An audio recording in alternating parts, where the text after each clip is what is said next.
ചികിത്സയിലായിരുന്ന ഫറോക്ക് സ്വദേശിയായ 43-കാരന് Nipah virus ബാധ സ്ഥിരീകരിച്ചു. കോഴിക്കോട് മെഡിക്കൽ കോളേജിൽ നടത്തിയ പ്രാഥമിക പരിശോധനയിലാണ് വൈറസ് സാന്നിധ്യം കണ്ടെത്തിയത്.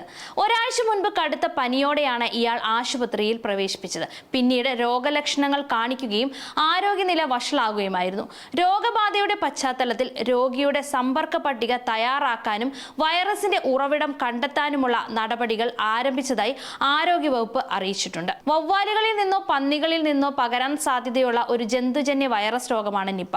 വൈറസ് ബാധയുള്ള വവ്വാലുകളുടെ ഉമിനീരോ മൂത്രമോ കലർന്ന പാനീയങ്ങളിലൂടെയോ വവ്വാൽ കടിച്ച പഴങ്ങളിലൂടെയോ രോഗം മനുഷ്യരിലേക്ക് പകരാം.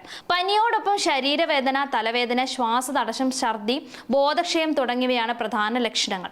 രോഗാണുക്കൾ ശരീരത്തിൽ പ്രവേശിച്ച് 4 മുതൽ 14 ദിവസത്തിനുള്ളിൽ ലക്ഷണങ്ങൾ പ്രകടമാകുമെന്നും രോഗികളുമായി അടുത്തിടപഴകുന്നവർ വ്യക്തിഗത സുരക്ഷാ മാർഗങ്ങൾ കർശനമായി പാലിക്കണമെന്നും ആരോഗ്യ വിദഗ്ധർ നിർദ്ദേശിക്കുന്നുണ്ട്.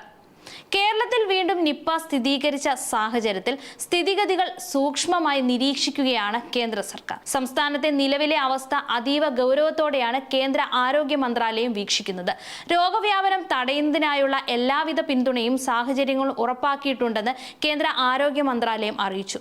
രോഗം ബാധിച്ചവരുടെ സമ്പർക്ക പട്ടികയിൽ ഉൾപ്പെട്ടവരും രോഗബാധ സംശയിക്കുന്നവരുടെയും സാമ്പിളുകൾ പൂനെയിലെ നാഷണൽ ഇൻസ്റ്റിറ്റ്യൂട്ട് ഓഫ് വൈറോളജിയിലേക്ക് വിശദമായ പരിശോധനയ്ക്കായി അയച്ചിട്ടുണ്ട്.